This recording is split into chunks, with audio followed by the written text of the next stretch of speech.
You are listening to a True North Eager Beaver Media Podcast.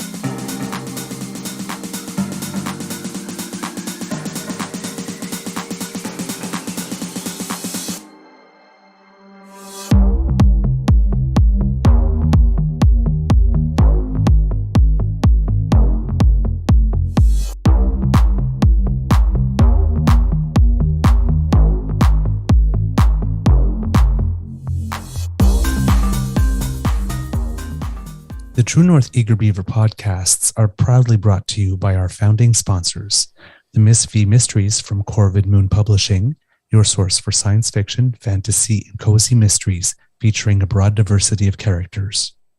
CanadianTarot.com, your uniquely Canadian online eclectic tarot community and forum, and the Peppermaster, hot pepper sauces made from fresh farm ingredients to thrill your taste buds and expand your mind.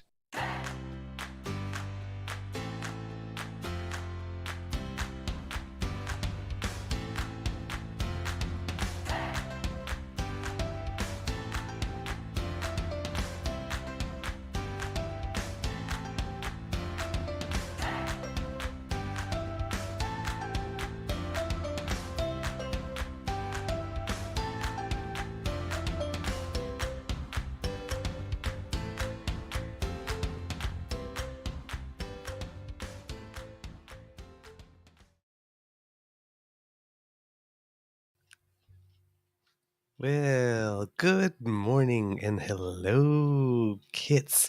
Welcome to season 3 and episode number 60. 60. We're hitting senior age. We're getting close.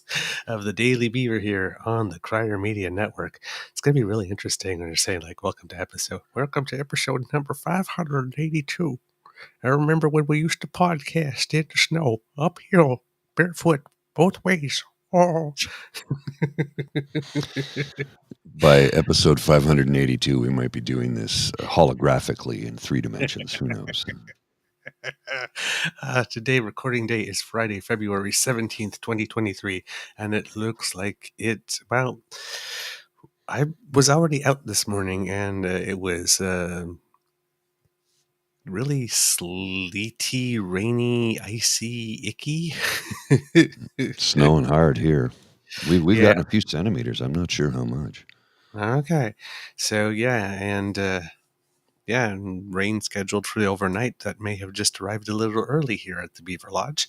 I'm your host, the Eager Beaver, pronouns he, him, hey, Mr. Beaver, eh?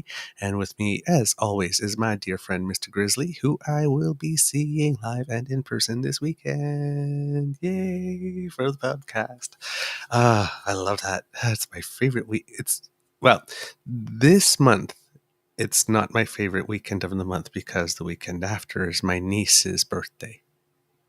And she's going to be 9. And so and I'm all of 6 inside. So, we connect, right? Yeah. We're buddies. So, that's going to be the best weekend of the month this month. But by this much, kids, this much. Of course, a big thank you goes to our podcast founding sponsors, the Peppermaster, the Miss V Mysteries from Corvid Moon Publishing, and CanadianTarot.com. We have a Friday morning bite for you. Oh, okay. Yes, it seems that I have a little maintenance here to do on the... How's that, Mr. Grizzly? Better. That's better. Yeah. All right. And since we're talking about better, hello, Mr. Grizzly. How's your mental health? Hey, Mr. Beaver. My mental health is okay today. Just a little bit tired. I woke up at 3 a.m. And my room was lit up. my bedroom was lit up. I'm like, what the hell did I sleep in? Oh my God, what time is it? Am I late for work? Did I miss the show? What the, I turn over and roll over and look at the clock. 3 a.m., eh? Uh-huh.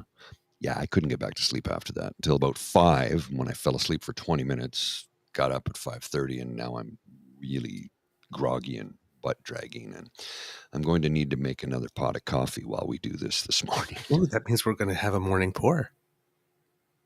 Yes, we will. Oh, yeah. So you had a little 3 a.m. eternal going on, eh? Yeah, it happens. I love that song. Good morning, Kit Linda. Good morning. Good morning. What the heck was that? Good morning, Kit Saucy. Good morning, Kit Hugh. Good morning, Kit Ellen. Lovely to see you. Well, you just want to get into it? Oh, I do have a gentle correction. On a previous episode, I mentioned that Kenny had wound up at Denton's. It's not at Denton's. He wound up at Bennett Jones. And I had a second correction that for some reason slips my mind at the moment, but it'll probably come to me. So, but I just wanted to make sure that I got that fact correct because I slipped up on that one. And I missed mentioning on the 15th that it was Flag Day. Oh, that's right. Yeah, we should. With everything that was going on. Yeah. I mean, it is the only the anniversary of our flag, our nation's flag, brought to us by Lester B. Pearson. Yes, who we were talking about the other day. Well, nobody's heard it yet because that was in the interview. But yes, yeah. We won't say in what context, but yes, when we were having our interview with our friend Jake, our new friend Jake, Lester B. Pearson did come up. So just again showing a little leg. Well, maybe even just a little ankle. That's not really a lot of leg. So I've got no tease here. I've got a little bit of video to start us off with. There's no audio with this, so there won't be any echoing, so we can speak over it. So this is about 2 minutes of catastrophe. Here, I'm going to start it off here. And yeah, it's another derailment. This happened outside Detroit. Just outside Detroit, the same railway company. It's the same railway company? Same company that had the derailment in Palestine, Ohio. Oh, boy. Yeah. Now, they recently, the GOP was bragging. Was it the GOP? I think it was the GOP. Was recently bragging about all of the deregulation that took place to maximize, I guess, profits for the railroad industry. And also known as cutting and removing citizen protections. Yeah, or getting rid of the gatekeepers, as old Skippy, the wonder pigeon, would like to call it. And this is what happens when you remove and deregulate things. It means the company can increase their profit margin for their shareholders, thereby putting citizens at risk. Look at that. Look at all the axles that have come off these cars. Oh my, wow. Yeah. Now, I don't know if this was a chemical spill, what the situation was, but it's the same company. Look at all the axles gone, just off the cars. Yeah. This is how people die. Oh, well, we can maximize profits if we cut back on personnel and safety features, get rid of the braking and get rid of this because it will what are the odds save us time. These are the people who want to remove things like meat inspections for farmers because, I just, wow. I am. Yeah, it's bad. Bad. Gee, please let it be they were only carrying grain. I'm not sure. It says one was carrying hazardous. 6 cars came off the track. One was carrying hazardous materials.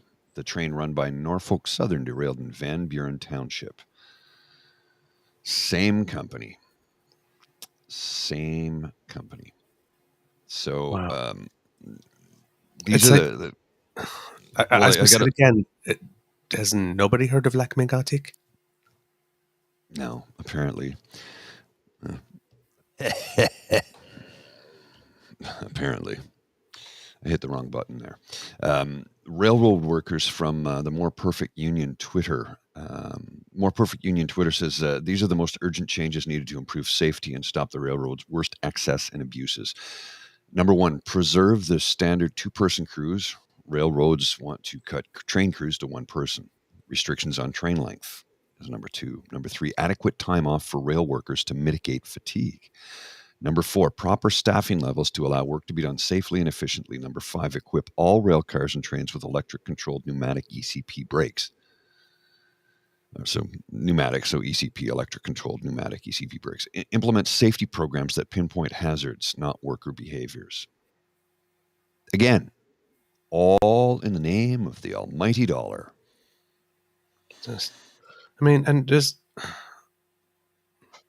Like I'm debating right now. I have a clip here of like Lac Mégantic lined up, and I'm debating whether or not to put it or not because it's like I don't want to exploit it.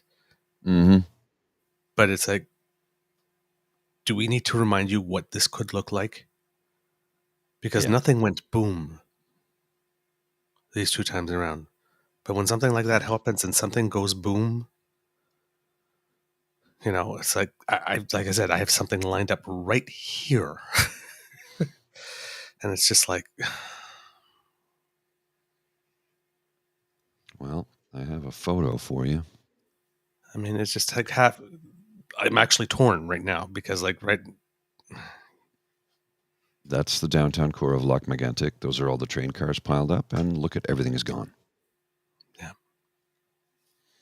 There's more horrific stuff, but I think I'll just leave it at that. We'll leave it at that. Yeah, I think that's that. You know what? You made a good choice because it's better than.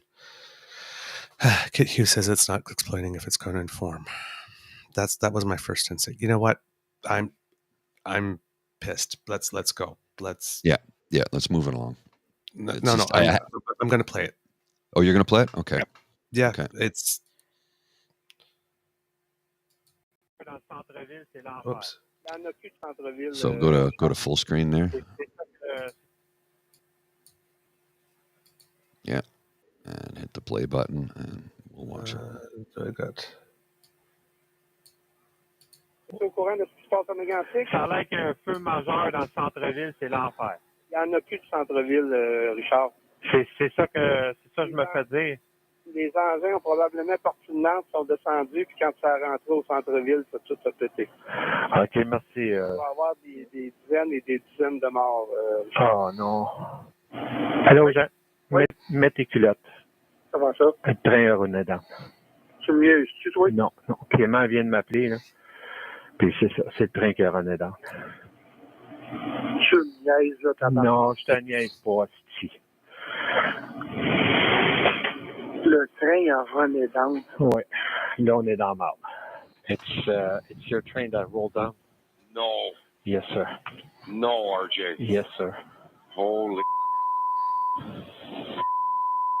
Yes, sir. That's what I got. It was confirmed at 2:30. At 2:30, that the fuel train rolled down here. Yeah. And it was secure, RJ, when I left. Yeah. She was secure.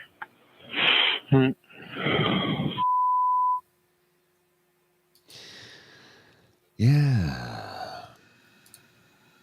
Pretty telling. Yeah. Yeah. All in the name of profit. That's what happens when it goes boom. Yeah, well, here's It was worldwide news. Did they not get it? Apparently not. This is from February 3rd, the derailment and explosion in East Palestine, Ohio. This is the most recent one. Look, this is all the chemicals that were burned off. There's a toxic cloud of plume. It's called an airborne toxic event. And look at how high the flames are next to those buildings. 4, 5, 6 times the height of those buildings. Look at how high that smoke plume goes. that goes way up high into the atmosphere and will spread all over the state. And Ohio is very close to the Canadian border, my friends. Yes. Yeah. And imagine had it been just a couple of kilometers more closer to us, to what we view with all the buildings that are there. Yeah. Like that's a massive, massive fire explosion. It's an airborne toxic event. It's about as bad as it gets. Kit, here goes. That cloud is a chlorinated vinyl and raining down on US as I type this. Kit, what can you do? Or Kit Jake says, worse, they didn't care. Cheap is expensive to the people, but these guys do not give a fuck, said Kit U, and worse, they didn't care. There's a movie I saw back in the day. It was with Gene Hackman and Marianne Mastrantonio or something. Elizabeth Mastrantonio, yeah. Mastrantonio, called Class Action. Yep, I do recall that movie. It's really good. And basically, now, of course, I was younger than I was now, so it kind of opened my eyes to certain things. But the concept of the bean counter, that there's literally somebody in a room somewhere with a calculator, and a pencil. It's like, if we do this, what will it cost? What's the maximum insurance it could cost? What's the maximum liability, court stuff it could cost? And then, can we run out the clock? Can we handle it? And will it cost us, even if we do get sued, will it cost us less than we save? And they go for it. And that's the value. There are people that are calculating what is the value of a human life. Well, if you remember the film Fight Club, the Ed Norton character, his job in the film was for an insurance company that worked out those deals. Yeah. It's a form of accounting where they calculate, the cost of a recall versus the number of possible deaths from I'll say an automobile issue, a defective part in an automobile. How many are at risk of crashing, and how many people are dying, and what will be the payout for that versus a recall? It's cheaper to recall. Okay, let's recall. Oh, there's only going to be maybe 20 or 30 deaths, so just let it go, and their insurance company will take care of it. This is legitimate calculations done by accountants in big companies. We're not making this up. It's factual. Matter of fact, because I worked on construction for a number of years, every construction company that exists in this country has an accountant who runs the numbers to calculate the possible number of injuries and or deaths. And the larger the construction crew, the larger the construction site, the higher the rate, the percentage, I'm not at a loss for words here, but they calculate that there could be up to 1 or 2 deaths on a site, depending upon how many people are on it, how big the site is. This is all legitimate. There's a formula for it, because it's been proven time and time again these things happen. So companies, when you save, they will run the numbers. And if it's cheaper to not do the safety thing, if it's cheaper to just let the accident happen versus, implementing all of the safety regulations and rules which have been removed because they got rid of the gatekeepers, they'll do it. Yeah. It's all about shareholders' return, nothing more. They don't care. Yeah. I just want to profit. Yeah. I just want to state something. I think I may have misspoken earlier, because I think I said that nothing went boom in the first 2, and clearly we just saw that one of them did. Yeah, they did. They did. Well, they burned that off on purpose. It was here's Jillian's comment. In Palestine, Palestine is how they pronounce it, not Palestine. Yeah. No, I have trouble wanting to say Palestine myself. Yeah, Palestine, they deliberately released the toxic contents of several cars. That is true. They set that fire ablaze. They did that because they figured it was cheaper to burn it than it was to actually clean it up. So they don't care about what the airborne toxic event is going to do to people. It's cheaper to just burn it off than it is to clean it up, so burn it off. They literally said that.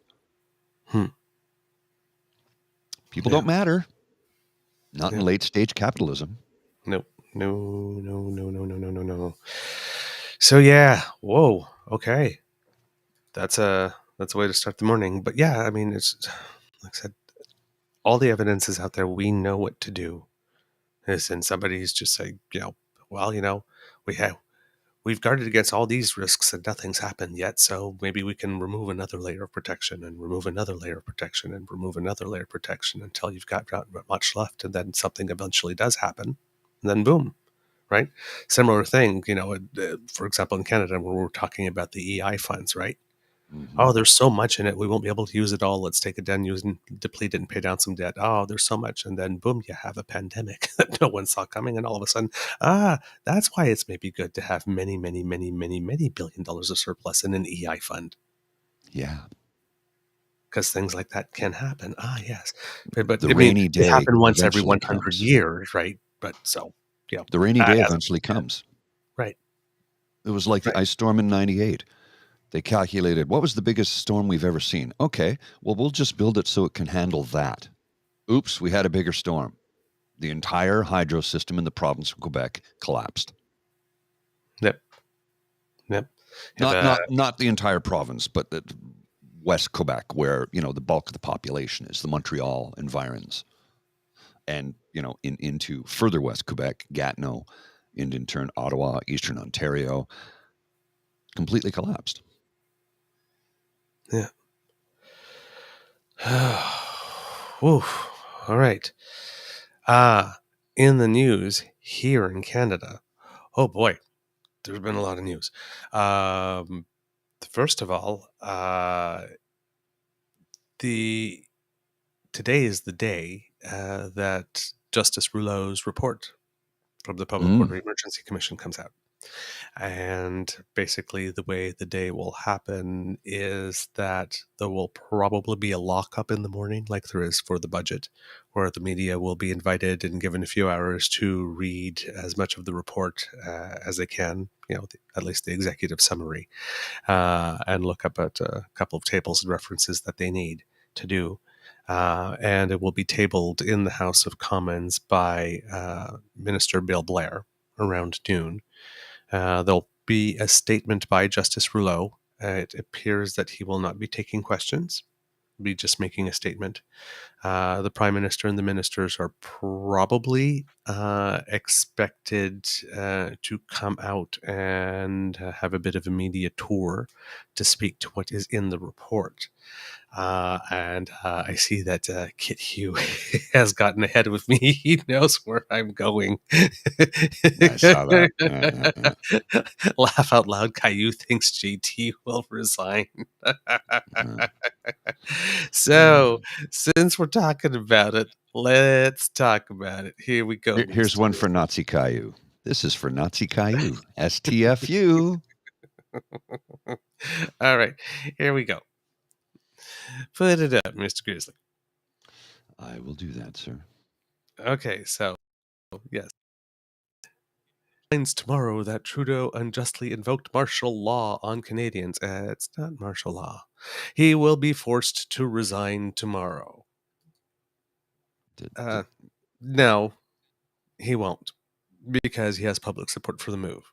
Also, there's no if. The judge won't find that.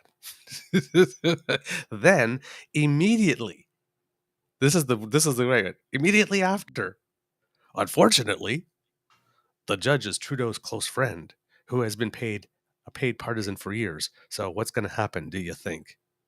Ooh, really went out on a limb with that bold prediction that you immediately reversed yourself on because it's a conspiracy. Right? The judge and Trudeau are close friends. So what do you think is going to happen? Well, of course, now the judge won't find Trudeau guilty and unjustly invoked martial law because they're friends. But of course, right, if this were true, and this is how you know it's bullshit, because if it were true, right, then Cian be Bexty, be your Bexty self, he would have posted gleefully many pictures of Rouleau and Trudeau together doing close friend things. You would think. Which is the exact same thing that the Conservatives did in that committee looking into the McKinsey stuff when they had Dominic Barton in. Listen, oh yeah, you two are close friends, and it's like, we're not close friends. I don't have his address. I don't have his phone number. We've never even had a meal together. Really close friends who have never had a meal together. Yeah, yeah. It's not like the Almanda Alvaro and Mary Ng thing like this, where they have like pictures of each other's children and they've been like this. We've never even had dinner together. But yeah, they're close friends. So apparently. I've never been on live television before, but apparently sometimes I don't watch the news. So, I mean, oh man, this guy, Nazi Caillou. yeah, I call him Crybaby Caillou. He's too whiny to be a Nazi. Fuck. He's got such a. He wants when into I the say club, this, but even they won't have him. So there's an individual I follow on Twitter, A.R. Moxon. Shit. He's a writer. He's a brilliant fellow. And I believe his family immigrated to the United States from Rhodesia or Zimbabwe. I don't know fully, but he was an immigrant. His family immigrated. Anyway, he became rather famous in 2017 when he went into detail about how these whiny little Nazi punks were having their tiki torch parade in Virginia. Anyway, I've been following him ever since. And at one point in time, there was an individual that came up and he says, you know what? That guy's a 9.5 on the Martin Shkreli face punch scale. We all know who Martin Shkreli is, right? The pharma bro. The pharma bro with the most punchable face there is. Nazi Caillou's pretty high up there on the face punch scale. Maybe about a 7.5, 8. What do you think? Yeah.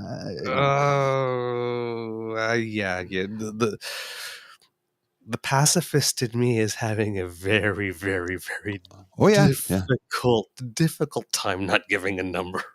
Let's put it that way. You know, just because I'm a pacifist doesn't mean I'm incapable of violence. I'm not incapable of it. I abhor it. I don't want it in my life. I don't want to participate in it in any way, shape, or form. But it doesn't mean I have a fear of it. It doesn't mean that if push came to shove and we had to pick up weapons to defend our nation, I wouldn't hesitate. I'd be the first one out there. And you got to remember something about us pacifists. We don't want violence and we'll do anything to avoid it. Doesn't mean we won't do it when we absolutely freaking have to. And when we get pushed to that point, there's a reason the Germans called the Canadian soldiers in World War I stormtroopers. You pushed us past the point of being nice and saying sorry. We took no prisoners. We can be pacifists, but we can also be extremely violent. Push us too far and watch what happens. True. Because, I mean, there's being a pacifist and being a doormat. But there is a difference. There's a difference. Sometimes they've earned the good old pacifist. Fist. Well, and here's a great comment from Hugh. For what it's worth, I'm a well-armed pacifist. Mm-hmm. Hugh has a gun range. He's a trained weapons specialist. Mm-hmm. Again, just because we're pacifists does not mean we're going to be a doormat. Mm-hmm. I agree. And you should. No. I mean, I'm a big proponent. I guess I'm a preacher. If you're proposing something, you preach it. Mastery of self. Right? Mm-hmm. And then, just, you just can't be that person. You just, yeah. Life's too short. Just, did you see that thing on the internet on Twitter the other day about that guy when he saw that the Chiefs won, was watching the Super Bowl with his friends, and then just went nuts and started punching the TV and pulled it off the wall and threw it down on the floor? I didn't see that. I bet a lot on that, man. I bet a lot on that match. It's like, dude. Okay. if you were going to have that reaction from losing on that match, you probably should not have bet on that match, number one. I'm sensing a lot of loss of mastery of self here. Yeah. Because that was just, I mean, it was, it was like, everybody was like, dude, like this. He was like punching the TV on the wall. It came off the wall, landed on the ground. I was like, damn. Maybe you shouldn't be betting. Dude probably needs an edible, is all I'm going to say. And, that's anything. Oil, Might edible, have been a something. better investment of his money. Yeah. Less betting, more pot. You need to calm down. Bro's a little bit hot under the collar, to say the least. Yes. So while Nazi Caillou is out there, having fantasies of like Trudeau being marched out of Parliament and tail between his legs, resigning, around like 3:30 this afternoon. While he's probably naked in his bathtub eating a cheesecake with like a whole tub of ice cream because he knows it's not going to happen. Right? It's like the fix was in from the get-go. Him and the judge were close friends. So anyway, like this, he's probably not going to be doing that, but let me have my visual. I need this, kids. But probably what's going to happen around here is that the Justice Rouleau will probably go somewhere down a radically reasonable road, probably saying something like the perfect storm of the breakdowns within the policing and the communications between police and the city and the three levels of government was provoked partially by realities that could not have been foreseen when the CSIS Act was written, such as, GoFundMe from the United States and being able to organize online, and thus is in desperate need of an update, the lack of FinTrack stuff or stuff that was going offline and PayPal accounts, stuff like that. And it'll probably be more a critique of what's in or not in the law rather than the government itself. When it was applied, it was indeed time limited. I mean, it was removed before the even 10 days required for it to get through the House so that the Senate can vote on it. It was constitutional. All the measures in it were indeed constitutional. It was a series of the softest measures because they could have taken much harsher ones. And we have what happened at the G20 in Toronto to compare and contrast as proof that the measures could have indeed been much harsher. There was a kid glove execution of the strategy to dismantle the occupation, and it was executed expertly with, I think, one injury of somebody who tripped and fell when a horse came up or just got a little nicked or something. So, I mean, and there was like a thing of tear gas that it was a protester that had brought it. Protesters threw tear gas and pepper sprayed the police. Yeah. So I'm not sure that there's going to be much to criticize from the government in terms of the way it was applied. Like I said, the only thing that may be there is the fact that it did not really conform with the CSIS Act, but the CSIS director did say that, I mean, what are you going to do, right, with all that was going on? So, like I said, it was a perfect storm. Nobody writes these laws thinking that every single check and balance along the way is going to absolutely fail. Yeah. So it seems that in this case that we needed to, and of course, given that the law wasn't updated and, there were holes in the law that would be able to deal with this type of situation. And again, you had a perfect storm of technology and incompetence and lack of communication and turf wars. And that made it so that, I can't believe I'm going to use a foot golf analogy, but there was a hole and the quarterback just ran right through it, right up the middle. With breaking news. I got some breaking news here from T Mayor McCheese, the mayor.tv. Burger Intel, the Western convoy to Winnipeg, has arrived at Camp Hope. 104 vehicles, including 2 semi-tractor trailers, no trailers, just tractors, averaging 2 people per vehicle, some solo, only 6 porta potties cited. And then he corrects, he says, nope, we did a walkthrough and there's 15 porta potties. Camp Hope in Manitoba. They're in Manitoba in the middle of February. Winnipeg. More power to you. I understand that it's a little chilly there right about now.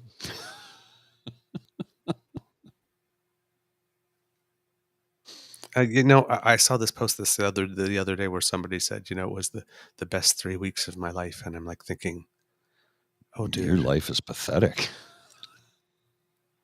oh, dude, no. Please tell me that's not true. No. It's currently minus 16. Oh, that's actually kind of warm for Winnipeg at this time of the year. High tomorrow of minus 3, minus 13 Sunday. Overnight lows, minus 23, minus 27, minus 30 on Tuesday, minus 31 on Wednesday. But apparently they're only there for the weekend. Yeah. That's Okay. great. You apparently yourself there. I did. I had to make fun of myself, And then I suspect that the report will have many recommendations on policing. Many recommendations on policing. We'll probably have some recommendations on the intelligence gap that Chief Peter Slowly did identify with regard to at the national level and domestic issues, because he basically was saying that the most of the best intelligence he was able to get was from the OPP, but there wasn't very much from the federal services when it came to this type of thing, because they're monitoring abroad.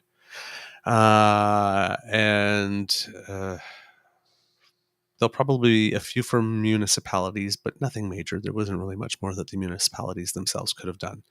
There will definitely be, I predict, I could be wrong, but I predict some for Doug Ford, either directly or indirectly, because Justice Rouleau was really not impressed with the lack of testimony on his part. And the judge who also assessed the case that Doug Ford brought, saying that he was basically, had the privilege of his privileges, which is, I'm entitled to my entitlements version 2022. That, where the justice said, yeah, you do indeed have those privileges, and so you don't have to testify, but you really should. You have information that would be very useful to such a process. You really should. So I have a feeling that Justice Rouleau will probably be in agreement with that justice and might have a couple of recommendations, if not direct, obliquely or diagonally. Let's put it that way. I predict. I'm calling it. I might be wrong, but I'm calling it. But this would be his opportunity to really let that be known if that were indeed the case. I also expect that there'll be some recommendations with regard to policing jurisdiction, particularly for the parliamentary precinct and perhaps even for the broader area of Wellington and Greater Sussex and down on the Gatineau Shore. So to include all the government stuff, the Portage, a government working area, the Museum of, what used to be the Museum of Civilization. I don't know what they call it now again. And it's the Museum of Canadian History now, right? Museum of History, yes. Yeah. Museum of History, yeah. Supreme Court, Parliament, National Pest Gallery, the Mint, the Art Gallery, Rideau Hall, and 24 Sussex. So maybe a broader area, because there was an issue of some staffing being deployed to those areas from the federal police forces that were not available to help in the city because of what happened with the friendly sausage maker. Those the allegedly friendly sausage maker. Because friendly was doing a hell of a lot of work in that descriptor. So yeah. So that's going to be the big news. That's going to be all over the place. And if there's nothing really there if there's a minimum of something that Justice Rouleau says about it not fully conforming with the CSIS Act, that's what they are going to run with, because that's pretty much the only opening I see them having. Really. And if there's not even that, expect them to start doubling down on the $6,000 hotel room. Seriously, they have to go back to last freaking September, because nothing has happened in the history of the entire country between September and now that they could fuss up about, right? No, nothing. Oh, in breaking news, here's I'll post this on the screen here. Breaking news, James Bowder. Today, the family had a serious chat, leaving communist Canada for Mexico. Don't let the door hit you in the ass. Matter of fact, I'll help you pack. Yeah, Bye. and good luck there, because Yeah. they Mexico's in the process of bringing their democracy, their justice system fully in line in terms of, let's just say in my lifetime, I've been to Mexico when you had the presumption of guilt and you had to prove your innocence rather than the presumption of innocence and had to be proved guilty. Well, and correct me if I'm wrong, isn't their president very socialist, left-leaning? Very socialist left. So he's in for a bit of a surprise. These people, honest to God, they pull shit out of their ass, tell the whole world, and have done zero research. Zero. Not an ounce of research. Not a 10-second Google search about what it means to move to Mexico and what their political system is like. I'm just going to move for the weather. Oh, okay, no problem. Like our buddy Army Chris. Army Chris is moving to Mexico. He has a house down there. He's moving there. He knows what he's moving into. This idiot thinks he's moving to the promised land. Well, you're going to have a good time, Bowder. Adios, Leave, please. Go. Never come back. We don't need you. You know why? You know why we don't need you, Mr. Bowder? Well, I'm gonna put up this little that's true, little Saucy. document here. Saucy, hope he knows Mexico no longer allows smoking in public. Well, here's two things. So remember back on January 6th, I posted this on the screen, Canada's population, 39,394,059. That was on January 6th. Can we drop it by one? Today, February 17th, is, well, the number's gone up. It's now 39,454,150. So we went from 39,394 to 454. So 68,000 people have joined the country since that time. Ooh, I like. So Bowder can leave. We don't need him. I like what you can do. Don't let the Obrador hit you. Sir, that is inspired. Love it. We have we have a couple of justice-related stories for you today, Kits, to continue along the theme. Okay. You get rolling with that. I'll be back. Morning pour's coming. All right. The Quebec Minister of Health, Sonia Bélanger, tabled Bill 11 to amend the province's law on end-of-life care to allow those suffering from degenerative diseases such as Alzheimer's or Parkinson's or dementia to allow them to make advanced directives about medical assistance in dying before they lose the ability to make those decisions. It's not in the same area as what's being considered on the federal level with regard to access to MAID for mental health issues. These are specifically degenerative diseases. It's a second attempt in the province to bring that into effect because the law had initially died on the order paper last year when the election was called.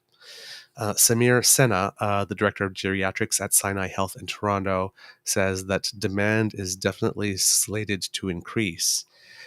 He says that we have currently 500,000 Canadians living with dementia, and by 2030, we're going to see at least 1 million Canadians living with dementia in our country, and that's only one form of a progressive neurological condition.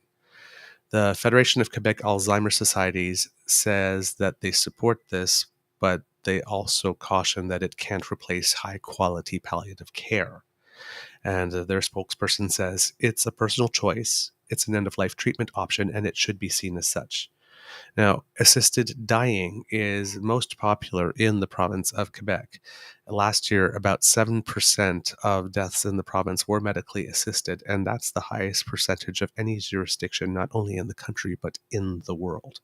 Now, they've had this system way before we've had it. A bit like childcare, they've worked on this stuff before us. So they have a little more experience with it. So they're further ahead with regard to social acceptance. But Jasmin Lemieux-Lefebvre, who's a spokesperson for Living with Dignity in Montreal, says that the issue is a bit murky when it comes to advanced directives because he says, there's so much more to do before offering MAID. But at the end of the day, when you're talking about advanced directives, at the end of the day, you'll have a team who will inject someone who is not aware that she or he are about to die. Which is true. And wow. Yeah. It's one of those things, you know, you all have these nightmares. I don't know what happens, right, to a person when they slip into that state, right? Is it possible that you know everything is, but what's coming out is that, and you're like trapped, right? Or are you actually not gone and not like, have you lost? Well, like, we don't really know because nobody who's experiencing this can tell us when you're that far gone, right? So it's like, what if it was like, sort of, let's say, an ALS situation where you do have all your mind and you have all your thoughts and you're, you know, this, but it's your body that's slowly shutting down. But there you are aware, and you can say, you know, okay, now my quality of life has hit a point. But this is sort of like the other way around. At one point, your quality of life hits a point, but you don't have the ability to say something about it, to do something to help you out of that situation, if that's something that you would like. But conversely, if you decide then that if you had all your mind, like it is the situation with ALS, but what's coming out, showing on the outside is different in these states, and you said, oh my God, no, I was wrong about that advanced directive, but you have no way of communicating it now. Because we're all supposing what life is like at that point. But it's murky. Incredibly. It's murky. It's whew. So that's what's going on there. They at on the federal level, there have been about 36 meetings with 150 witnesses, and that was put together as a committee to report with 23 recommendations, and it has to do with access of medical assistance in dying for people with disabilities, minors, and people living with mental illnesses specifically. And among those recommendations were to provide more financial and social support for these groups, which the federal government has a plan to do with C-22, I believe, which is a bill to sort of give a minimum floor or minimum basic income, sort of GIS or OAS style, to people living with disabilities at the federal level. And I believe that it's past the second stage now. So it's slowly moving along. It's not getting a lot of chat and chatter, but it's slowly moving along. I don't know why it's moving along so slowly, but it is slowly moving along. Carla Qualtrough is working on that one. But yes, to provide more financial and social supports, to establish an expert panel to look at MAID for mature minors, and to look at the potential use of psilocybin as part of the palliative care process. Interesting. The Conservatives have put a dissenting report in there, of course, because of concerns about proposed provisions for minors. But we're really talking about mature minors here. So I don't know what the decision age is if it's 16 or 18 or something, but there is an age where, you know, minors can have some rational input into their own care without being fully emancipated yet, right? So there's some stuff there. So that's what's going on at that end. The other big news is that we have another resignation. Oh, we do. I'm just learning of this. Yes, RCMP Commissioner Brenda Lucki. Oh, yes. No, I did know about that one. Yes, has announced that she says she is retiring. She's not calling it a resignation. And the government is saying that it is not a sign that the government would not have renewed her because her renewal was coming up. That's spin. Mm. That's spin, kids. She was appointed in 2018. There were some issues with her originally earlier on because she had made some statement about no systemic discrimination existing within. I can't even say it without laughing. Sorry, within the RCMP. Ask any Indigenous person. Man, oh, she said it with a straight face too. Hmm. She had to flip-flop on that, of course. What was it my mother would say for a statement like that? So full of shit, your eyes are brown. Yeah. So, there were maybe some hints earlier on in her tenure that she may not have had the best judgment. Mm. If you think that's a good thing to say out loud, even if you believe it, right? If you're not able to read the room enough to even know that it's, you probably shouldn't be saying it, even if you believe it, because nobody else in the room agrees with you on that one. You may not have the best judgment. Just saying. MP Peter Julian from the NDP stated, "It is clear, though, over the period of her tenure, there were a number of issues that that were not dealt with. The challenges that the RCMP faces that have an impact on Canadian society.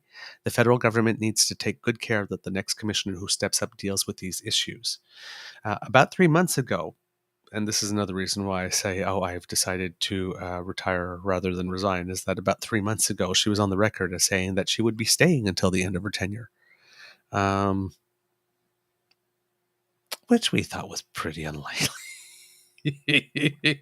Now, some people say that she did make some progress on a certain number of reforms, but given that Justice Rouleau's report is coming out today, and given she apparently had this big plan that would have solved all of that, but when the one critical meeting came, given that she wasn't called upon directly, she didn't share the information about that allegedly amazing, wonderful plan that would have. Please, Mm. please, please.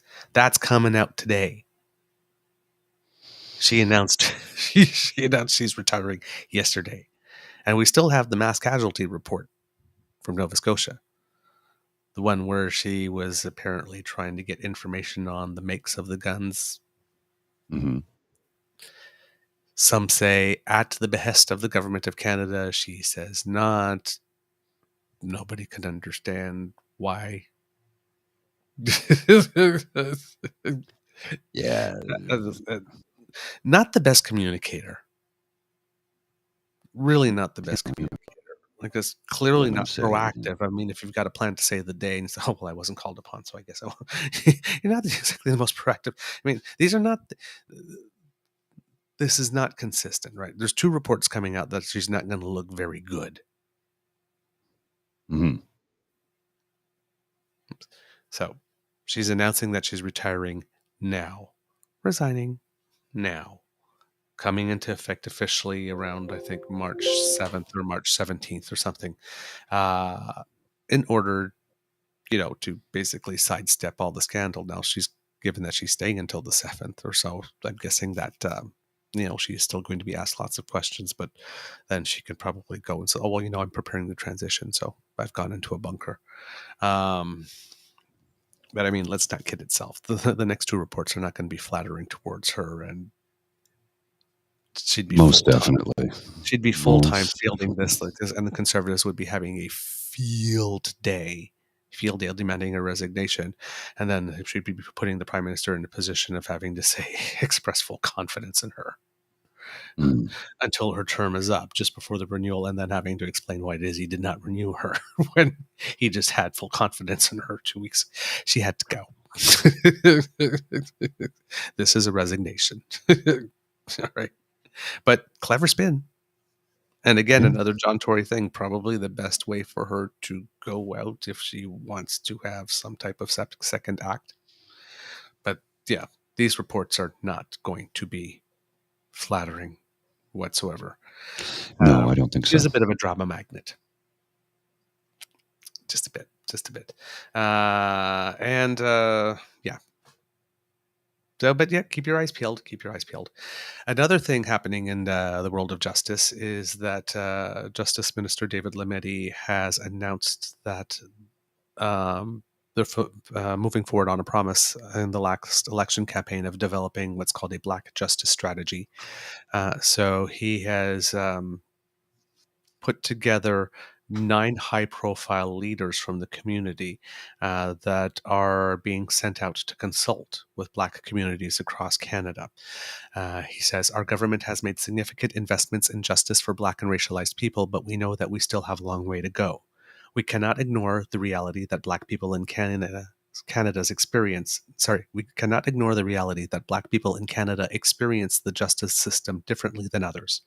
Black people make up less than 4% of Canada's population, but over 8% of the incarcerated population. So they're represented 2 to 1. So,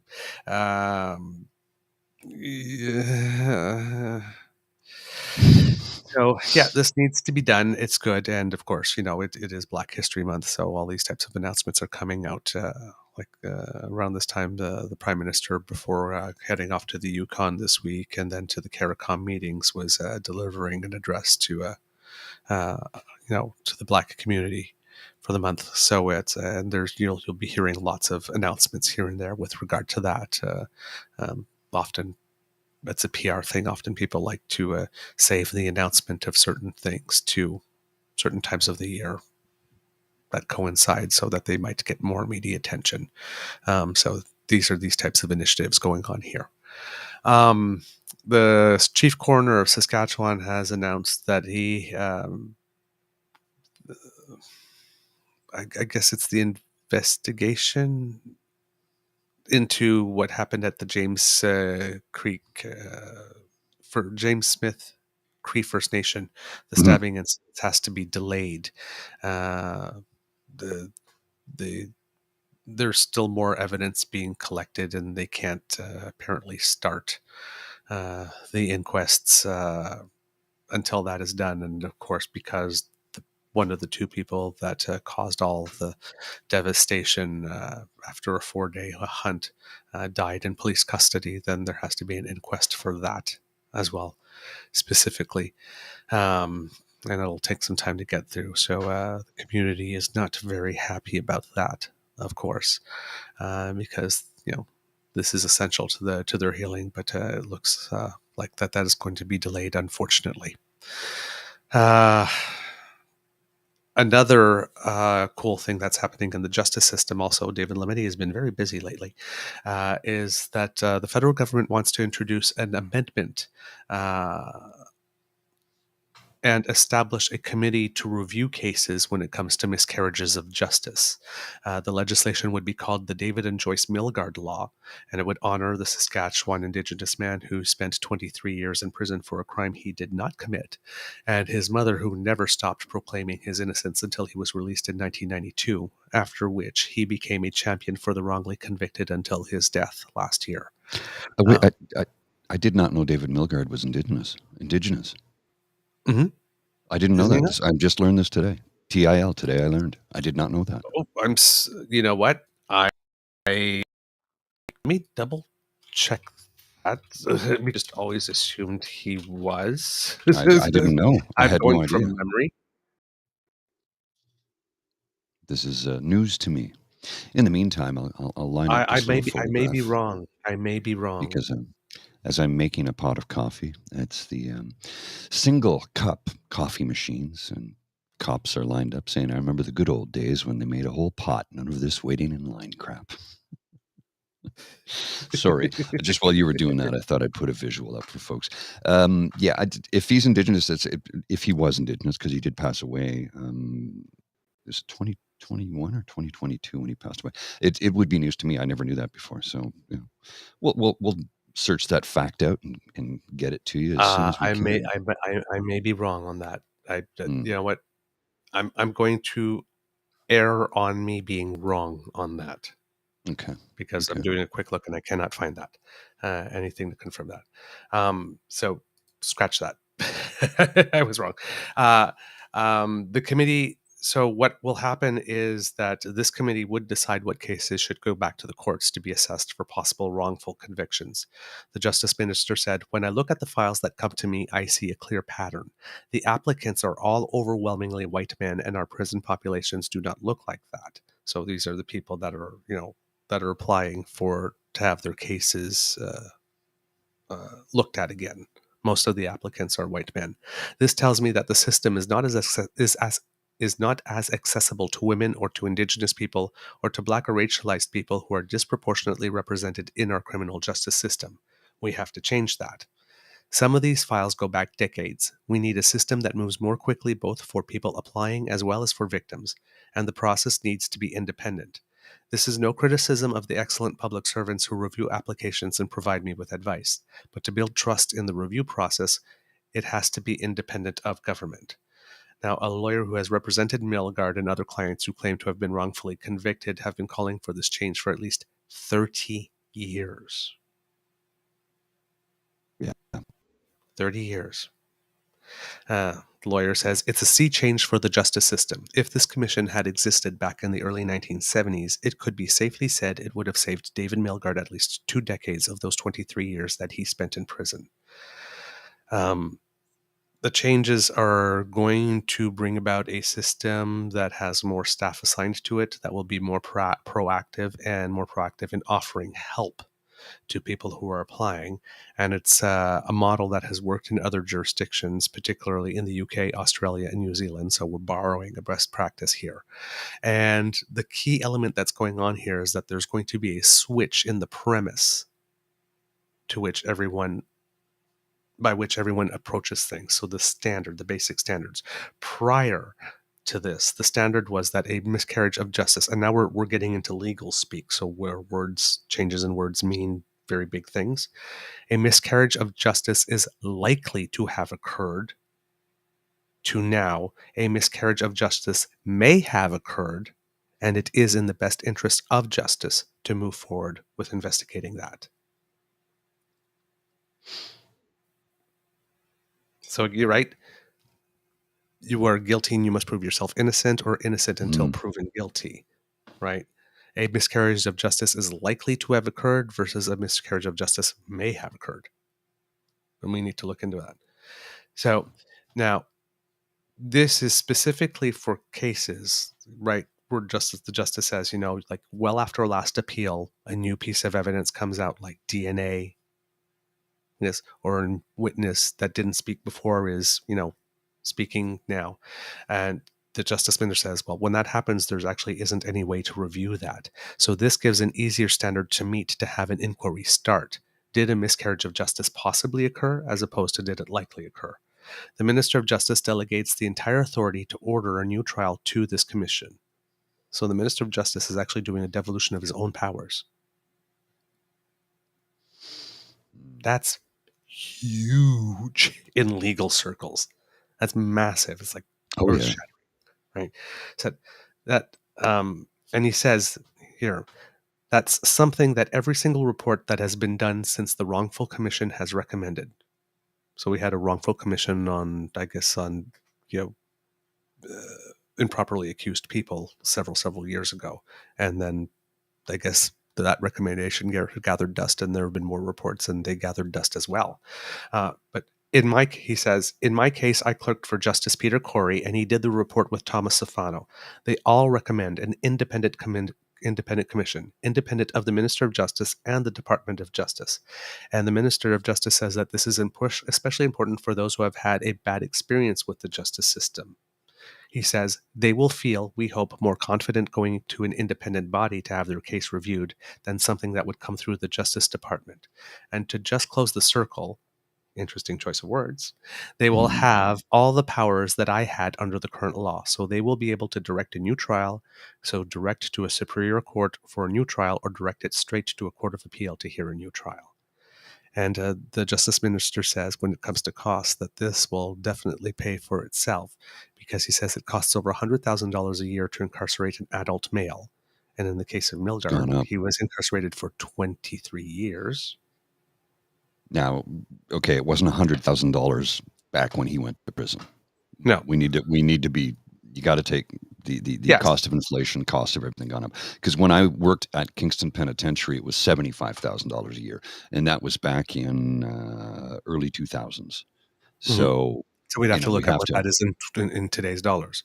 Right. But $100,000 a year to incarcerate an adult male, the cost to society, and then there's the cost to society from taking this person out of society, right? The cost economic and otherwise on that person's family, the cost of legal settlements. Oh, yeah. Because you have to pay for the settlements, and the cost of the reputational cost of the reputation to the justice system. So when you put that all together, this is probably will pay for itself. I actually I got into it a little bit the other day. I'm on the new music podcast I'm working on, the Pop Music Show. It's Songs and Stories Volume 93, Anthems Part 2, and I discussed David Milgaard in the show. So I hope to have that done by the end of the weekend, but we're kind of busy tomorrow, so maybe next week sometime. We're doing our podcast tomorrow. In case anybody forgot, we'll tweet about it and let you know, and we'll be live tomorrow at 2 p.m. And, a little bit of justice news on the other side of the border. A special grand jury in Georgia unanimously found that there was not widespread fraud in the state during the 2020 election. Well. Shocker. So that is a little pebble in a certain orange human's shoe, because it makes it much harder to claim that the election was illegitimate as a justification for his attempt to overturn it. Well, I had to overturn it. The election was illegitimate. Turns out it wasn't. So, even if it was illegitimate, that wasn't the way to do it. But it wasn't. So, sorry, Felicia. I just need to find 12,000 votes. Can you find 12,000 votes? I sound more like Harvey Firestein than Trump. I just need one more. One more than we got.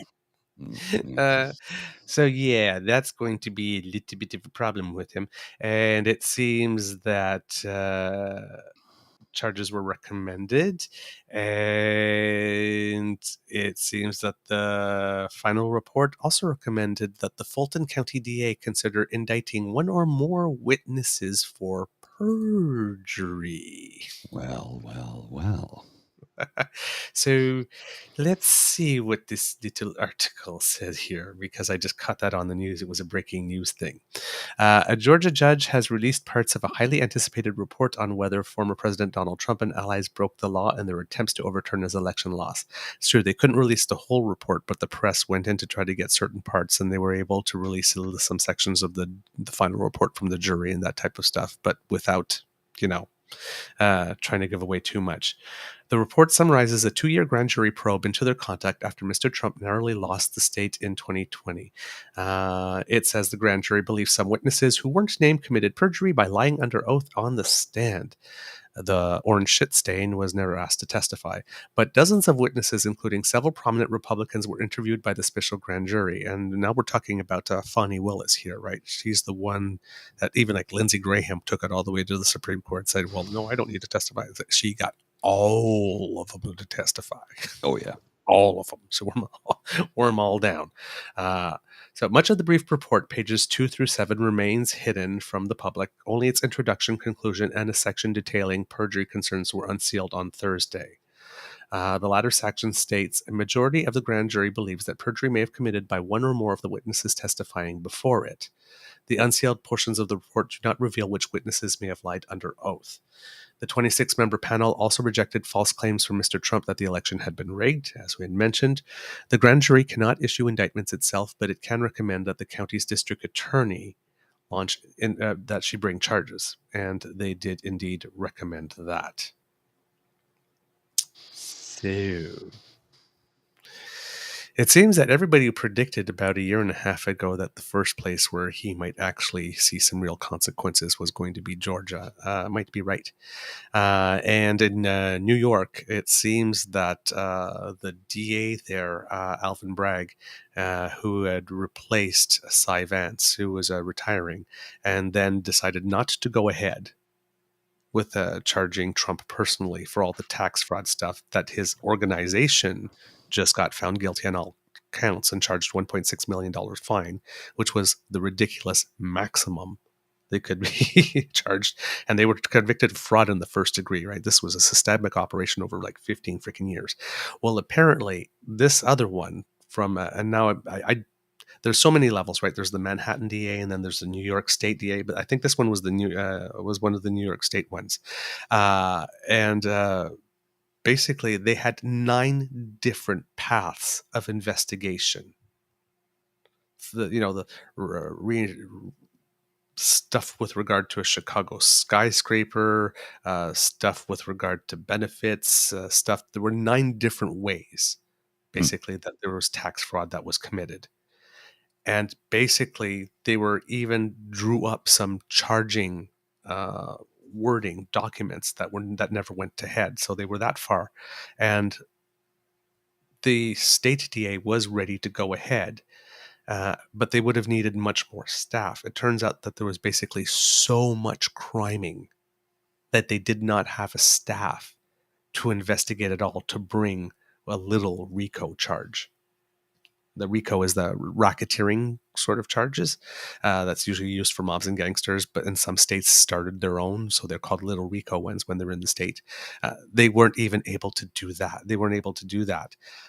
So it seems that they're going ahead with one little bit, which is the money from the Stormy Daniels case, the $130,000 that Trump basically had Michael Cohen pay, and then he was reimbursing Michael Cohen, and then Michael Cohen went to jail again for, I guess, doing something, but Trump for the benefit and at the direction of Trump that Trump has not been charged yet for.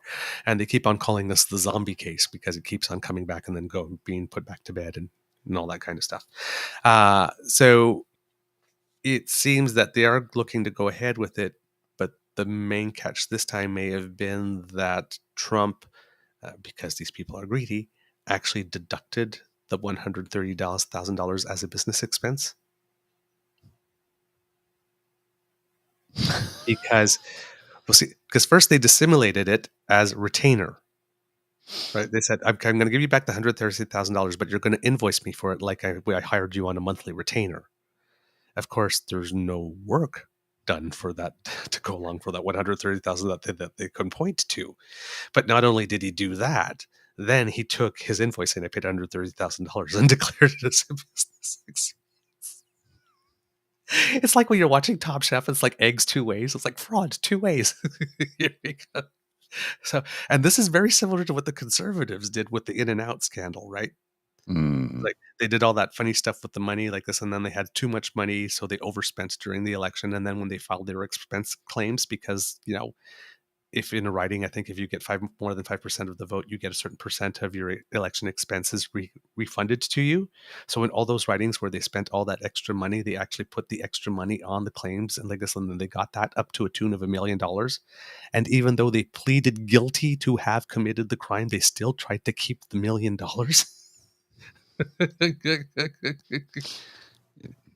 Then they were forced to give it back eventually, but they still tried. It's like, holy crap, man. I don't. It's like, because they learn from each other, man. They learn. It's like palm olive, man. They're soaking in it. Yeah. Wow. It's like they are. You know what? If they put all that creative energy they put into criming and screwing over the system and trying to get around the rules into actually making good rules, It's not like they're not industrious, right? It's not like they're lazy. It's not like they're putting in the hard work. They're just putting it in all the wrong things. That's the thing. It's like when you have like the neighborhood drug dealer who's like super well organized, and is always on time and stuff like that. It's like, you could be running a legit business, right? Because clearly you have the skills. It's wow, man, these people. And in other not so great news, it seems that the Department of Justice has decided that they are not going to bring charges against Rapey McForehead for sex Why trafficking. not? I really wanted him to go down. Yeah, accidental humor there.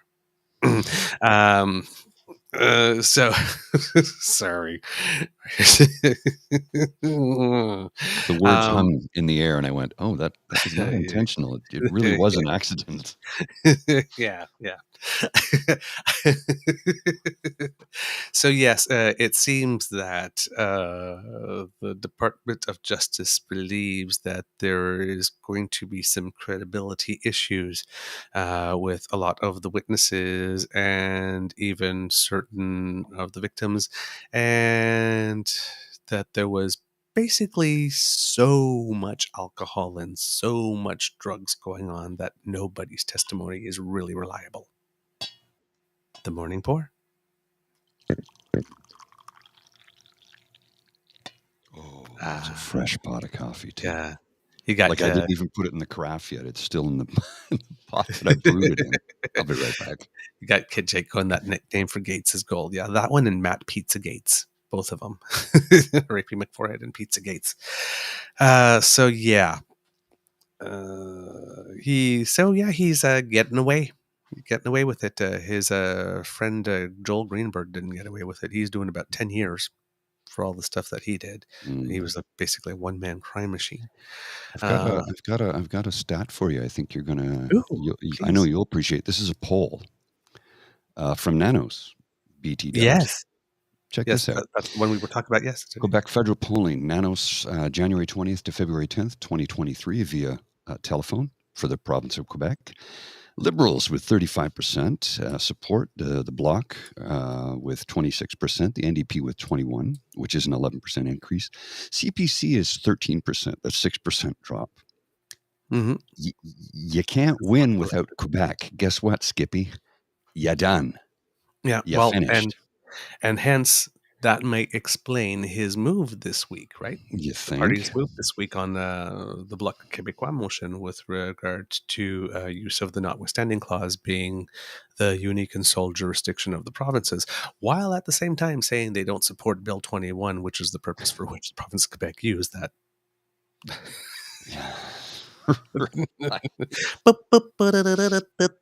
Today on Cirque du Conservative, we have the contortionist. Watch me dance, mama. Watch me dance. I'm dancing pretty. I'm dancing pretty. Watch me, mama. Oh, God, Lord, girl. So, yeah, this guy. And here's the thing that I don't get strategically on this one. In an effort to really kiss up to Quebec, where, yes, he has a lot to gain because there are 78 seats and they've only got about 10 or something. So if they can make a break, they could, do well. But where you absolutely have to kiss ass to Quebec because you have the Bloc Québécois, and as we mentioned on the show earlier, the Bloc Québécois has the easiest job in the world. Their policy platform is whatever the Quebec National Assembly passes or for. Mm-hmm. Right? And they don't have to come up with policy on their own. They're just defending the interests of Quebec. So you basically have to be more of a kiss-up to the Assemblée nationale du Québec than the Bloc Québécois, if you're the Conservatives, which is probably not going to happen. And in the process, you're probably giving up the 416 and the 905. And probably some places in BC as well. Mm-hmm. Oh, yeah. Where there's, a good Sikh population. And this was dumb. Did you know this was dumb. The GTA, this is a fact from a few years ago. I don't know what the current population is, but about I think it's 8 years ago, the Asian population, Asian Canadians in the GTA, so Markham and, the northern edge of Toronto, was over 1 million people. So that's the Asian, so South Asian. So that's Indian, Sikh, China, Japan. You know what I mean? The entire continent, Asian continent. Yeah, I guess. Mm-hmm. Southeast Asia. Southeast Asian. Yeah, South Asia. South Asian. Yeah. Yeah. I my sense of my geography of the area is what's the difference between South Asia and Southeast Asia? It's not. Well, Southeast Asia would be considered yeah, like Japan, China, that part, and South Asia would be, well, India is part of Asia, right? See, but South when I Asia. think of Japan, I don't think south, right?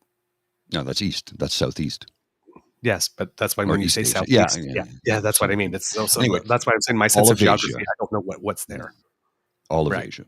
Did you also know that in the city of Ottawa, so English is the number one language in the city of Ottawa, like by the majority of the people who live here speak Yes. it first. Did you know that the second is not French? Second most spoken language. Now, if we break it down, it would be French. But if you group it together, an Asian language is the second most spoken language in the Ottawa-Gatineau area. Now, that could be multiple languages, but I'm saying all of that combined. There are more people that speak an Asian language than there are French speakers in Ottawa-Gatineau, which I'm sure comes as a surprise to a lot of people, but it's a fact. Now, if you just go simple English and French would be the number 2 language, but the combined Asian languages are more than the French language. Anyway, it's an interesting little fact. I read a lot of stuff, right? Well, yeah. No, Read a that's lot really of cool. stuff. But here's the thing that, like, right, you mentioned, you showed me Quebec, Mhm. and I've got for you here, Ontario. Well, Okay, mhm, it's a 5-point lead. mhm. Now, Nanos is the poll we were talking about the other day, where the Liberals, like 1 month ago, were down 8 points. Mhm.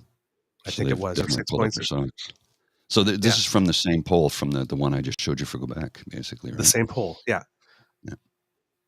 So and I do not see how that move on Bill 21, because that move will probably not, will get a little play nationally, and it has.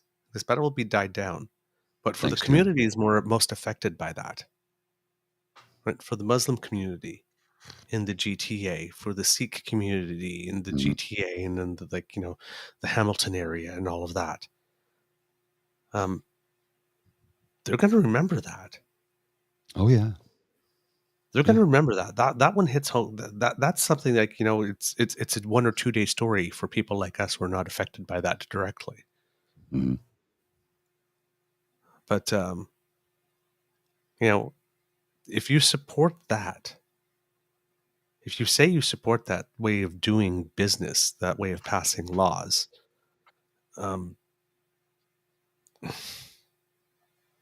you can't turn around and say, I support that only in Quebec, but I wouldn't support it in Ontario. Not for you, but for them, yes.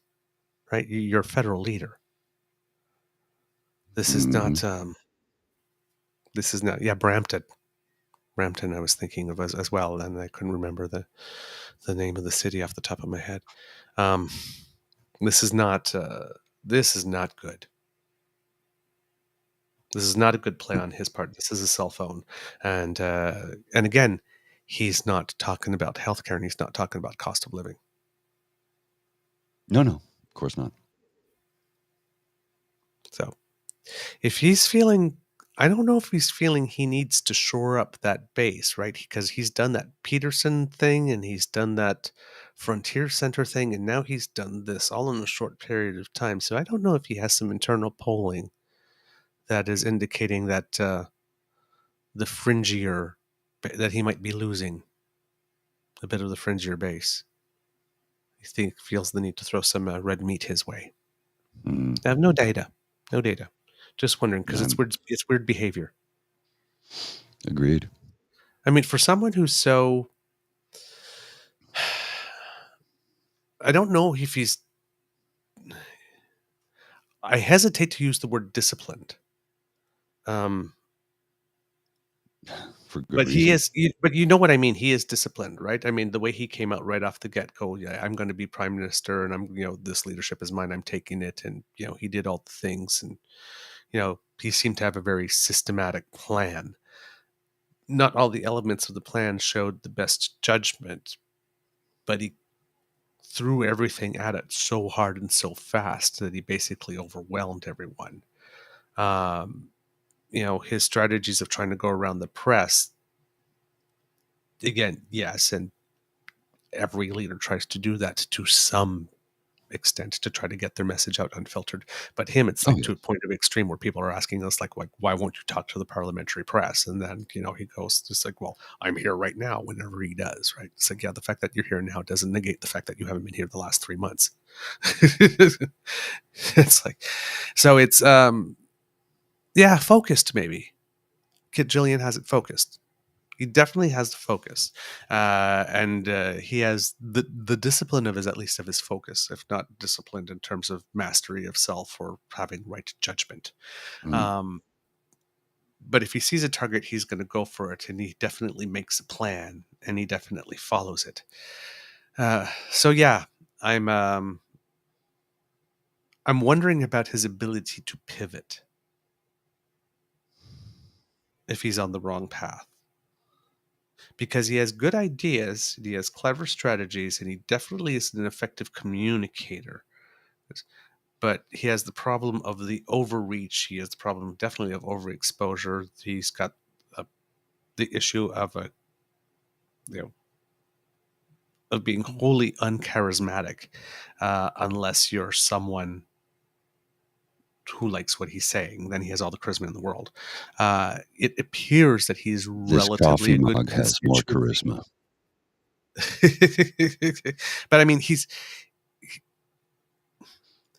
if they could bottle him in a spray, I would put it on myself in the summer to keep mosquitoes away. He is that repellent.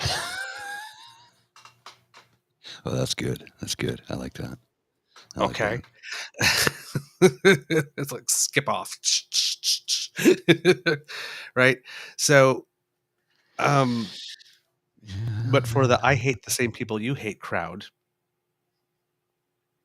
right? He's the Pied Piper. Mm-hmm. Right? He's magnetic. So it's more like Megantic. Everything's going to go up in flames. I know that's not a very funny joke, but yes. Yeah. But you know what I mean? So it's almost like he's clever, but too clever for his own good. And he takes so much gleeful enjoyment in the sucker punch or being the first to deliver the punch rather than taking some time to think about his response before that, that's where he's going to trip up. Just like Trump had his fatal flaw. It was his ego, right? Oh yeah. Right. So everybody has a fatal flaw, and that might be he might love the fight too much. Well, and that could be his ultimate undoing, right? Right. If we're lucky. Right. I'm just saying, like, because again, I tend to see the prime minister like truly as a politician, as a boxer. Mm-hmm. He'll rope a dope, right? Well, our current prime minister, did win a boxing match against somebody with a black belt. Yep. Who was a trained MMA fighter who said they're friends now. BT Dubs, Senator Patrick Brazo, who has been clean and sober and really got his life together in the last few years. And yes, I've interacted with him a few times on the Twitter, and he said, "You underestimate Justin at your own peril." He says, "I thought I was going to walk in there and kick his ass. I got my ass handed to me." So remember, Justin's playing the long game here. I know everybody says he's not the smartest or brightest bulb in the Christmas tree, but he has surrounded himself with a team of brilliant, highly educated, highly intelligent women. He's smart enough to know how to do that, and he does have a better EQ than any prime minister we've had in a number of years, like a long time. Yes. I think Brian Mulroney had fairly Yes. high EQ. Correction a little less so, but that was, I think, I don't know, an age barrier maybe, I don't know, but yeah, he's definitely got the highest EQ I've seen on a prime minister since Mulroney. Yep, I would say that. And they're, like, as I mentioned, I think he has personal lines. I would say it's got to be a yoga thing. Yeah, Again, maybe. right? Yeah. Whole, like, the whole sense. There are lines that he will not cross. There are things he will not do to win. Well, sunny Because ways, right? But they're like, spicy sunny ways now. yes, but I mean, like, lying about the law. Like, he never lies about the law. No. I mean, it's something. It's just something I've noticed about them. Like, what the law says, what the law provides for. He never lies when he says, like, this program will do this thing. This program actually does that thing. Mhm. Right.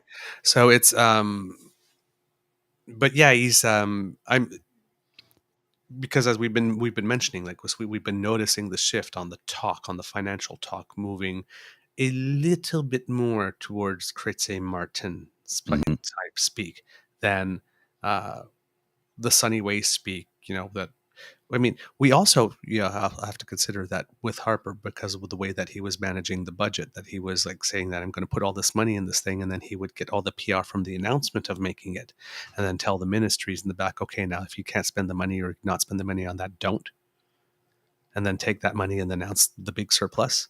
Well, that created a deficit in those programs that money was supposed to finance. Mhm.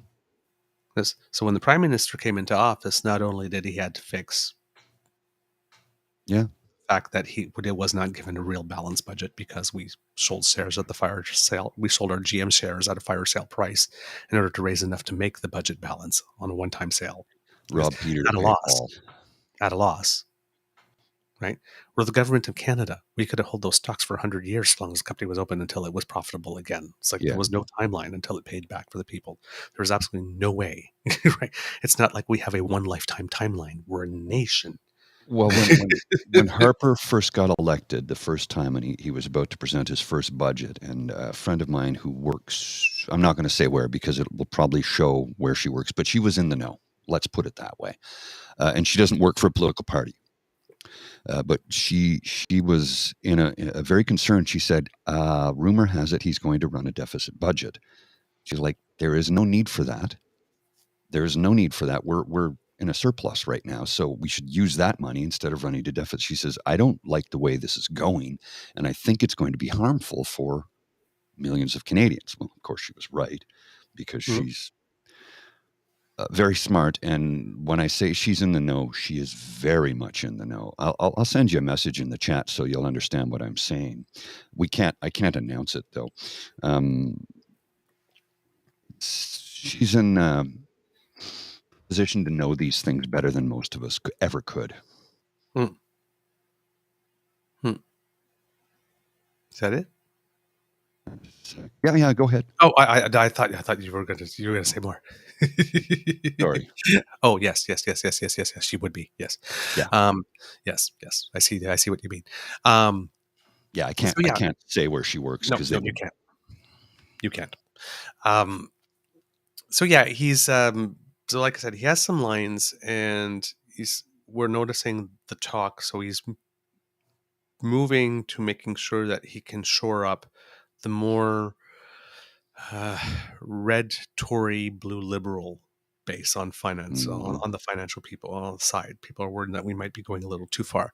The healthcare thing is basically, from what I've been hearing, the total amount is basically similar to what he ran on in the last election campaign, but he made it by having the bilateral portion of it, which helps the smaller provinces because, since the population doesn't move very fast, on the Canada Health Transfer, which is per capita, the changes can sometimes be, nominal for them. But if they say, we have this one project that needs X number of dollars that goes beyond our per capita with the bilaterals, they can get that.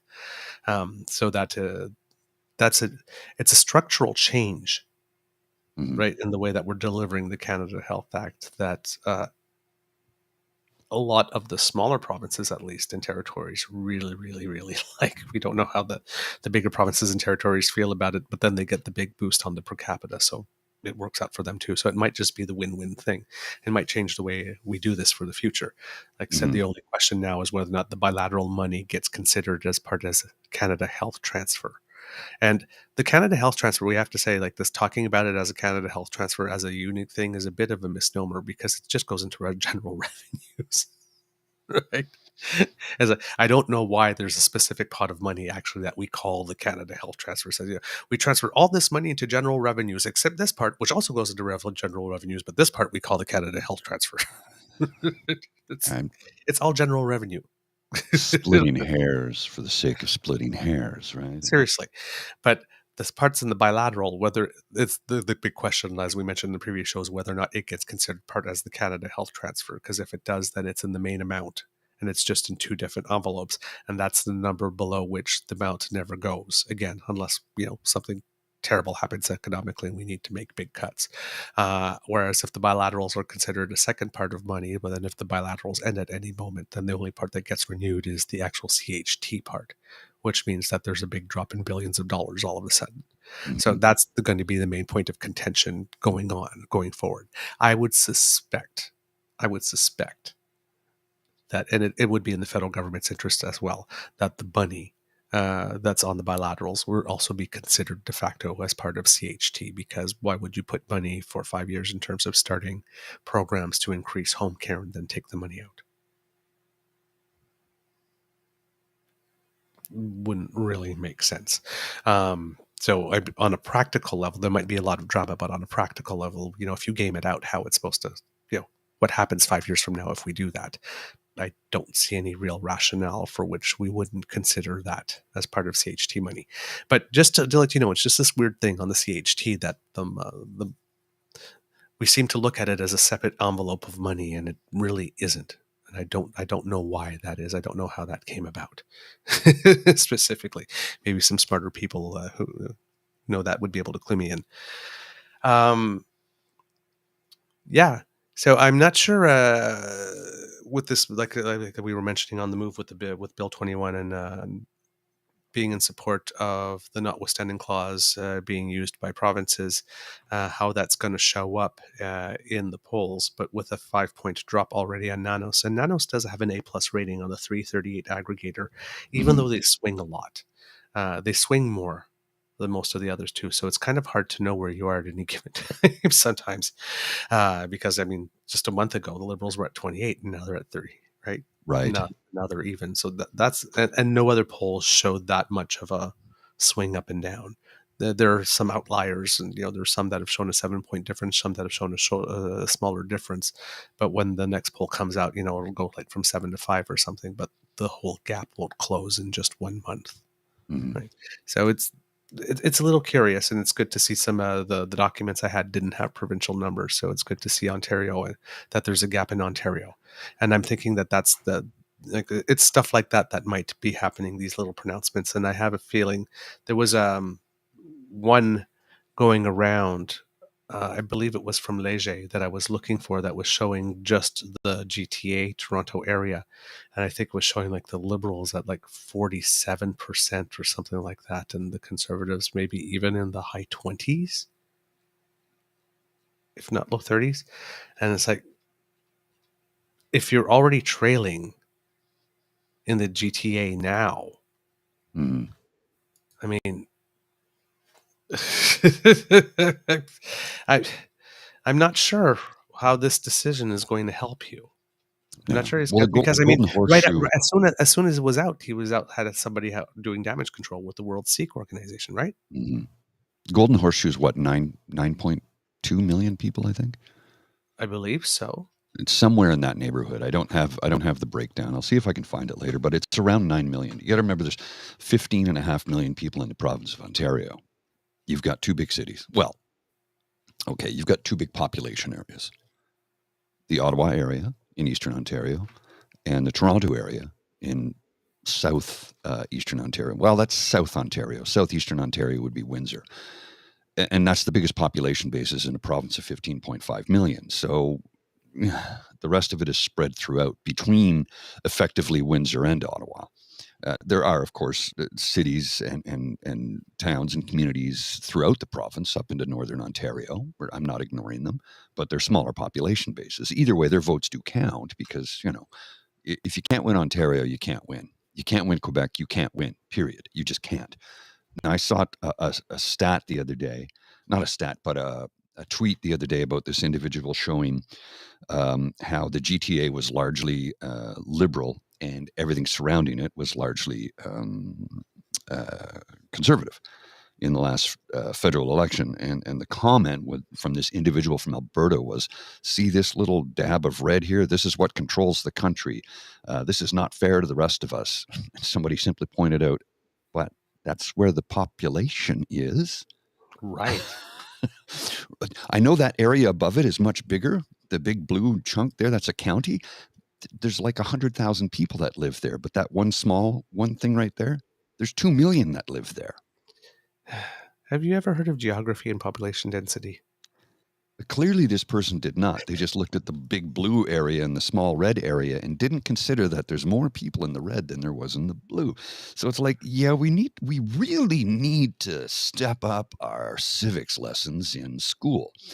Maybe even in the workplace, because holy shit, Sherlock. People don't have a clue anymore, and it scares the hell out of me. Look, we believe that an informed decision is usually a good decision. An informed voter will cast the best vote they can. A lot of people are misinformed because there's a misinformation mechanism in play right now. And it will bring harm to all of us if we don't do our best to put an end to the misinformation being spewed forth by things like Canada Proud and Ontario Proud and these idiots who just take snippets of talking points, or like you say, Skippy always wants to win the exact moment, the nanosecond. No long-term goal, no long-term plan. Justin Trudeau did this. We're going to remove the gatekeepers. Yeah, we saw what happened when you remove the gatekeepers. This is what happens when you remove gatekeepers. You see this area right here? This is the fallout from Ohio. You see the star? That's where it emanates from. And you see all that black cloud? That's going to hit us very soon. We're going to get the fallout from this. This is what happens when you remove gatekeepers. So you want to elect a guy who doesn't give a shit about you because, as he said, he didn't believe in big government spending programs like CERB because they're conservatives. He doesn't believe in dental care. He doesn't believe in child care. All he believes is in cutting regulations to put shareholders' quarterly dividend a little bit bigger than it was the previous quarter. He doesn't care. And we need to get people to understand this. Now, I'm not saying that the current guy in position cares more. I'm not saying that. But actions speak louder than words. And his actions have shown that he does, apparently. That's great. And apparently He cares. Because childcare, dental care, expanding healthcare spending. The Tell me I'm disability wrong. credit that's coming. Right. Tell me I'm wrong. You can't tell me I'm wrong Including because I'm not. transgender people in the Charter of Rights. It's real simple. And Reconciliation. what it is they're afraid of the crop of old stock Canadian conservatives are afraid of intelligent women. They're afraid of losing their privilege. They're afraid of everything. It seems they're just scared little children. And I'm like, what? Look, I'm not afraid of any of that. Mm-hmm. I'm happy to relinquish some of this privilege so that somebody else gets the chances in life that I have had and still have and will have until I die. Mm-hmm. He doesn't care about any of that. He doesn't care about helping others. He only cares about helping himself and his Anglo-Saxons. Indeed. I agree with you. I have some happier news. Oh, good. Let's have some happy news. Yeah, you want some happy news? Yes. All right. Let me let's see. Get something queued up for you here. There's Sorry, PJ's comment. what? What if I left my wife get a credit card? Let my wife get a credit card. She'll run away. Yeah. Oh man. Let's go. Okay. Happy news. A good thing happened to a good person. What's that? I may know this, but share. Please share. All right. Here we go, kids. Oh, hang on. Oh, yes. Yeah. We're going to take a break now, but before we do, we have some news about this show, and that news is me. I'm now the permanent host of Power and Politics, and I told my kids this today, and they both shrugged. My now 9-year-old son, he told me, I remember this during the early days of the pandemic, that his nightmare was Daddy's big bald head coming on TV and talking about the news. Well, that's what you're going to get every day at this time going forward, and we sincerely hope you have different tastes than my kids. This is an important show at an important time. We've got a hardworking and dedicated team that brings it to you every day. I'm going to be your new host. I won't be a perfect host, but I promise you I'm going to do my best each and every day and work hard to earn your trust and earn your time. And with that, we're going to take a quick break now. My 9-year-old's not going to be watching when we come back, but I hope you will be. We'll be right back. We're going to take a Yeah, I like David Cochran. I like him too. And if you want to keep the thing up for a little bit. Oh, just a sec. Sure. Yeah, put it back up. An 8-year-old drew a picture of me hosting PAP. Say this resemblance is uncanny. Blah blah blah blah. And then blah blah. And then there was this one. It's a start. He's got his cup because you got to have your cup. Yeah, this is well deserved. Well deserved. We've commented about David Cochran like this, that he listens to something in an interview and he gets a new piece of information, then he brings it forward to the next interview, and he actually holds some people's feet to the fire. But wait a minute, you said this, or this is, or is that not incompatible with this? Or he actually throws a little bit of civics in. So yes, Evan Solomon had an opportunity to do something in New York, and he took it, which left CTV's Power Play open for Vashi Kapelos, who went there. A lot of people think it's a more natural fit because a lot of people think that she's a little biased. Yeah, I'm not going to argue with that. I don't know. She has a different interviewing style, though, a little more interrupting and pugnacious.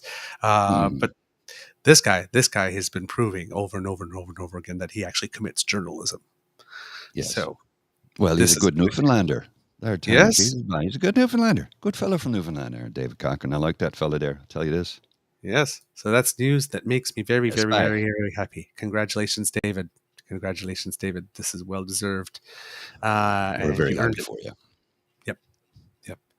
Well, I believe we have a show, Mr. Grizzly. Yes, we do, good sir. We do.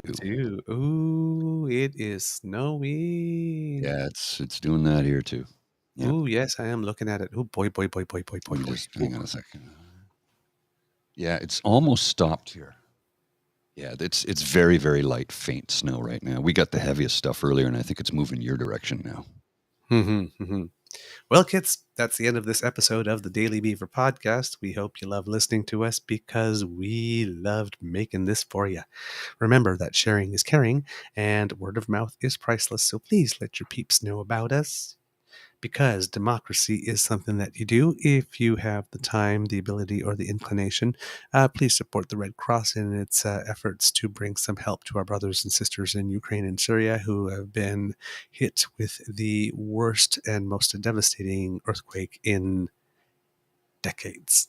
The devastation's massive, over 42,000 dead in both countries, but still 248 hours into the search, they are still finding some people and pulling them out of the rubble, which is just, somebody was pulled out to 248 hours after. So, there, but for the grace of whatever, go we. So, if you have the opportunity to be a little neighborly, that would be really appreciated. If you really like this podcast, you can find us on the Crier Media Network, as well as all Beaver Grizzly friendly platforms. Stars and reviews are appreciated, so if you can give them to us, we will gratefully take them. Thank you very much. We love to hear from you. Reach us on our Facebook at True North Eager Beaver, our Twitter account at True Eager, or by email via truenortheagerbeaver@gmail.com. Or you can leave some comments if you're watching us on YouTube back there. We read them all and we appreciate them. Thank you very much.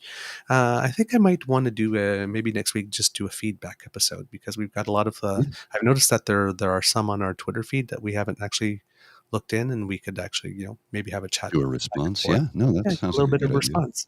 idea. Yeah, we can do that on Monday. Some of the kids have to say. If you want us to come straight to you, you can do that via our pod page, podpage.com/the True North Eager Beaver, with a hyphen between each one of those words. And that way you can subscribe to us. And when we have something fresh off the bandwidth, we will be sending it to you. And if you are listening to us on our True North Eager Beaver YouTube not YouTube, True North Eager Beaver Media Incorporated YouTube channel, because we did not acquire YouTube along the way. We are intent on world domination. Yes, we are intent on world domination, but we want to pace ourselves. I'm a few billion shy of that purchase. So. We don't want them to see us coming, right? So I'm doing it by stealth. Yeah. So if you can smash that button, subscribe there, that helps us out big time. We're trying to get to 1,000. So every little bit you can do helps us a lot.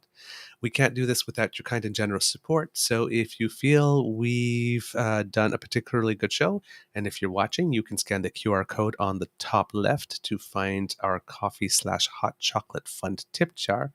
And if you're listening, then if you let your fingers do the walking, you can go to ko-fi.com/eagerbeaver, lowercase, all in one word, to make your donation. And Kit Pete says that he has one of those logo spots left. I think he had 2 to offer. So if you ever need a logo for anything, our good friend Pete Jarvis is offering his wonderful services. And the services are indeed wonderful. And thank you for the Valentine's Day gift.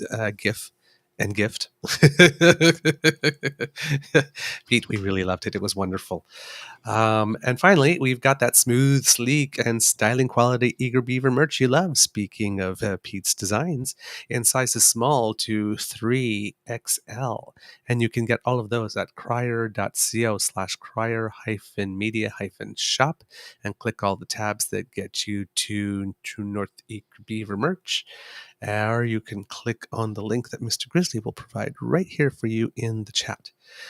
That's where you go to get yourself some fabulous today, because we're still all about the love, even though Valentine's Day is over. So if you need to boost your romantic energy by 18.4%, you need some Eager Beaver merch. It's that simple. It's the quickest way to it. We don't lie. From the Beaver Lodge, this is your Eager Beaver saying, until next time, dear kids, it can be a tough world out there, so please be kind to and gentle with yourself. And please join us mañana. Tomorrow. Yes, demain. Tomorrow. Mañana. I don't know it in any other languages off the top of my head, sorry. So that we can have some fun together at our pub chat. We have a spot waiting for you. So live, 2 p.m. Eastern Standard Time from 361 Elgin Street, the Lieutenant's Pump in beautiful downtown Centertown, Ottawa, on Elgin Street. We will be going live at 2 p.m. and we'll be on for at least 4 hours, sometimes 5. It all depends on how we're feeling, how the vibe is. Might be only 4 tomorrow because I'm not drinking right now, right? It's non-alcoholic beer for me, right? So I had a glass of wine last night, though, and it was lovely. And I'll probably have a glass of wine tonight with dinner, but a non-alcoholic beer. So, I'm a little less chatty when I'm only on the non-alcoholic beer. But I'm not going to lie. I get a couple of wobbly pops into me, a little bit of lubrication, and you chat a little bit more. Wobbly pops? Yeah, wobbly pops. Having a couple of pops with the boys. Having a couple of wobbly pops. You get wobbly if you have too many of them. Are you weeble wobbly that you get knocked over but don't fall down? Well, maybe. Still stand. Mr. Grizzly, do you have some words of wisdom for us before we go? Yeah, I do actually. I want. Look, I've been very public with my recent struggles with my mental health issues, and I'd like to let everybody know that I'm doing good. I'm doing better every day. Thank you for the concern. Now, the reason I'm bringing this up is I need to remind everybody, because it's what I remind myself, is that every day above ground is a good day. Every day is a gift, even if it's a terrible day and you can't get out of bed and you feel bad. Don't worry. It's not permanent. Well, usually not permanent. I shouldn't say that it isn't, because maybe you have some incapacitating issues along with maybe depression and anxiety. But what I'm trying to say is most things in life are temporary. Pain is temporary for most of us. I can't say all of us, because some people live with it full time, right? But every day above ground is a good day. It's better than not having that day. So, if you're struggling out there somewhere and you want to talk about it, you can join in the chat, 9 p.m. Eastern Standard Time this coming Monday. I do it every Monday at 9 p.m. It's the ASMR Mental Health Check-In. And we'll talk about things that are sometimes bringing us pain, and sometimes bringing us pleasure, and sometimes bringing us joy, and the methods we can use to help get ourselves through the difficult times. And that's my advice for today. Hang in there. It'll get better. Hang in there. And, if you're having a rough day on Saturday and you need your emotional support Canadians, you know where to find us. Mr. Grizzly, roll them credits.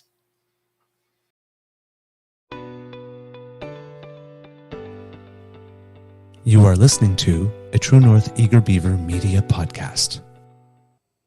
The True North Eager Beaver podcasts are proudly brought to you by our founding sponsors, the Miss V Mysteries from Corvid Moon Publishing, your source for science fiction, fantasy, and cozy mysteries featuring a broad diversity of characters. CanadianTarot.com, your uniquely Canadian online eclectic tarot community and forum, and The Peppermaster, hot pepper sauces made from fresh farm ingredients to thrill your taste buds and expand your mind.